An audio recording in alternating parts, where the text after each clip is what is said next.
Në fokus të kësaj jave ka qenë ajo që do të jetë në fokus të gjitha javëve më pas në një mënyrë një tjetër, siguria ushqimore dhe parafrimi me standardet e Bashkimit Evropian. Në një takim të organizuar me operatorët e sipërmarrjes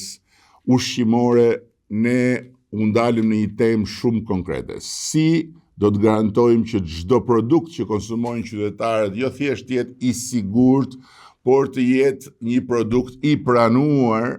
dhe i suksesshëm në tregun e nesërm të përbashkët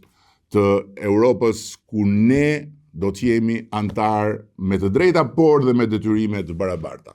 Dhe kjo lidhet me një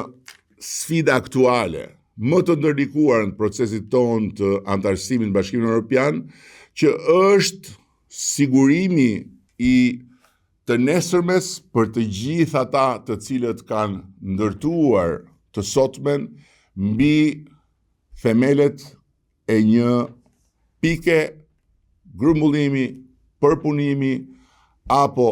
prodhimi të nënprodukteve ushqimore.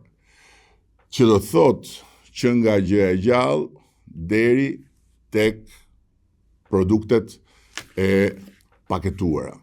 Një proces që shpesh keq kuptohet si një listë detyrash që duhen përmbushur për të tjerë, ndërkohë që në thelb është diçka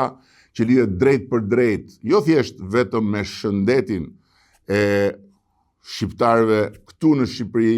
e konsumatorëve këtu në Shqipëri, por edhe me misionin tonë të përbashkëkombëtar të Shqipërisë në Bashkimin Evropian në vitin 2030. Nuk është një çështje rregullash në letër, është një çështje e ndërtimit bashkarisht të një sistemi funksional, prodhimi,